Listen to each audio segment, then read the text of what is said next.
बिस्मिल्लाहिर्रहमानिर्रहीम। अस्सलाम वालेकुम वरहमतुल्लाहि वबरकातुहू।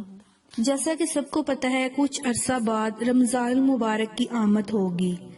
चश्मे तसव्वुर में एक बार फिर आंखें इन मनाजर से ठंडी होने को बेताब हैं कि पांचों नमाजों के वक्त मोज़न की पुकार पर लब्बैक कहने वाले जोक दर जोक खाने खुदा की तरफ लग के चले आते हैं, जहाँ एक तरफ हर नमाज से पहले और नमाज के बाद मसाजिद में हल्के खुदा की एक बहुत बड़ी तादाद कुरान हकीम की तलावत से लुत्फ अंदोज होती नजर आती है, तो दूसरी तरफ बहुत से अफराद नवाफिल की अदायगी में मशगूल नजर आते हैं और इसके साथ साथ जिक्र अज़कार से अपने सीनों को मुनव्वर करते हैं। इस बरकतों वाले माह मुबारक के आने से पहले शबान में ही सरकारे दो आलम सल्लल्लाहु अलैहि वसल्लम इसके इस्तकबाल के लिए कमर बस्ता हो जाते, आपकी इबादत में इजाफा हो जाता। न सिर्फ खुद बल्कि इस फिक्र में आप सल्लल्लाहु अलैहि वसल्लम अपनी उम्मत को भी शरीक फरमाते थे। चनाचा इस माह के शुरू होते ही आप सल्लल्लाहु अलैहि वसल्लम की इबादत में गैर मामूली तब्दीली नजर आती, जिसका अंदाजा उम्मुल मोमिनीन हजरत आयशा रज़ियल्लाहु ताला अन्हा के इस इरशाद से बखूबी लगाया जा सकता है। आप फरमाती हैं कि हमने आप सल्लल्लाहु अलैहि वसल्लम को शबान के अलावा किसी और महीने में कसरत से नफली रोजे रखते नहीं देखा।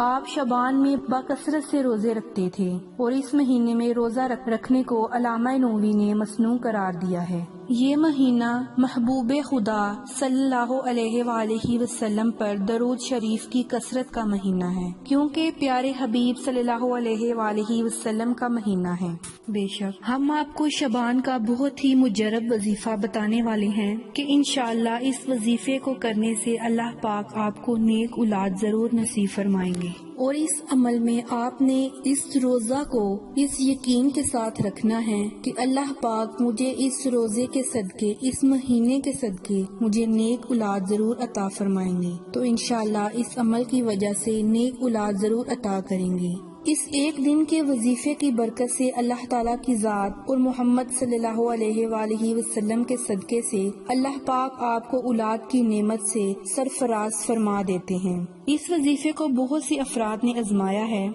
और शबान के इस वजीफे की बरकत से सभी अफराद को अल्लाह की जात ने नेक औलाद अता फरमाई है। ये वजीफा सिर्फ बहनों के लिए है। ये वजीफा शबान के किसी भी जुम्मा को ये अमल शुरू कर सकते हैं और आपने ये अमल एक दिन का करना है। किसी भी जुम्मा के दिन, शबान शरीफ के किसी भी जुम्मा के दिन इस वजीफा को कर सकते हैं, लेकिन अफजल ये है कि शबान शरीफ के 2-3 जुम्मों के अंदर, यानी जो पहला, दूसरा, तीसरा जुम्मा है, इनके अंदर ये अमल करें। और अगर आपको टाइम ना मिले, अगर ये जुम्मा का दिन चला जाए, तो इसको शबे बारात भी कर सकते हैं। जैसा कि सबको पता है कि तीसरा जुम्मा आने वाला है, लिहाजा आप सबसे गुजारिश है कि जिसके यहाँ भी औलाद की कमी है वो खलूसे नियत के साथ अल्लाह से दुआ करे, ये वजीफा करे, तो इंशाअल्लाह अल्लाह ताला उसको औलाद की नेमत से नवाजेगा। अल्लाह पाक इस जुम्मा के सदके आपको नेक औलाद जरूर अता फरमाएंगे। आप शबान के तीसरे जुम्मे और चौथे जुम्मे को जरूर ये वजीफा करें,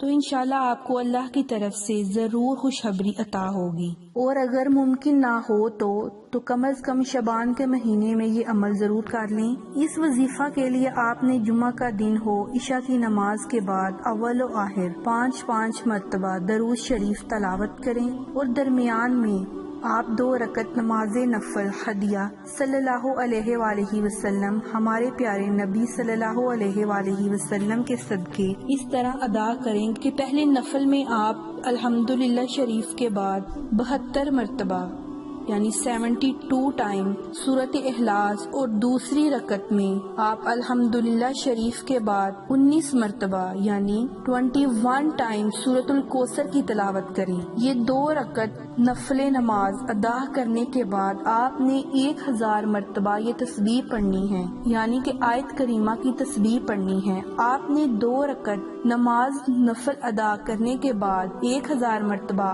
آیت کریمہ کو آپ نے پڑھنا ہے، اور جب آپ 1000 مرتبہ آیت کریمہ کو پڑھ لیں اور اس کے بعد آپ درود شریف کو پڑھ کر اس وظیفے کا اختتام کر لیں۔ اولاد کی کمی ہے، وہ خلوص نیت کے ساتھ اللہ سے دعا کرے، یہ وظیفہ کرے تو انشاءاللہ اللہ تعالیٰ اس کو اولاد کی نعمت سے نوازے گا۔ اللہ پاک اس جمعہ کے صدقے آپ کو نیک اولاد ضرور عطا فرمائیں گے۔ آپ شعبان کے تیسرے جمعے اور چوتھے جمعے کو ضرور یہ وظیفہ کریں تو انشاءاللہ آپ کو اللہ کی طرف سے ضرور خوشخبری عطا ہوگی، اور اگر ممکن نہ ہو تو کم از کم شعبان کے مہینے میں یہ عمل ضرور کر لیں۔ اس وظیفہ کے لیے آپ نے جمعہ کا دن ہو، عشاء کی نماز کے بعد اول و آخر 5 مرتبہ درود شریف تلاوت کریں، اور درمیان میں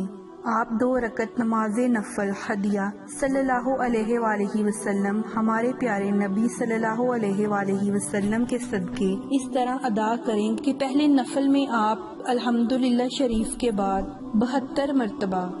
یعنی 72 ٹائم سورۃ اخلاص، اور دوسری رکعت میں آپ الحمدللہ شریف کے بعد 19 مرتبہ یعنی 21 ٹائم سورۃ الکوثر کی تلاوت کریں۔ یہ 2 رکعت نفل نماز ادا کرنے کے بعد آپ نے 1000 مرتبہ یہ تسبیح پڑھنی ہے، یعنی کہ آیت کریمہ کی تسبیح پڑھنی ہے۔ آپ نے 2 رکعت نماز نفل ادا کرنے کے بعد 1000 مرتبہ آیت کریمہ کو آپ نے پڑھنا ہے، اور جب آپ 1000 مرتبہ آیت کریمہ کو پڑھ لیں اور اس کے بعد آپ درود شریف کو پڑھ کر اس وظیفے کا اختتام کر لیں، 1 ٹائم سورۃ الکوثر کی تلاوت کریں۔ یہ 2 رکعت نفل نماز ادا کرنے کے بعد آپ نے 1000 مرتبہ یہ تسبیح پڑھنی ہے، یعنی کہ آیت کریمہ کی تسبیح پڑھنی ہے۔ آپ نے 2 رکعت نماز نفل ادا کرنے کے بعد 1000 مرتبہ آیت کریمہ کو آپ نے پڑھنا ہے، اور جب آپ 1000 مرتبہ آیت کریمہ کو پڑھ لیں اور اس کے بعد آپ درود شریف کو پڑھ کر اس وظیفے کا اختتام کر لیں، اور جب آپ 1000 مرتبہ آیت کریمہ کو پڑھ لیں اور اس کے بعد آپ درود شریف کو پڑھ کر اس وظیفے کا اختتام کر لیں،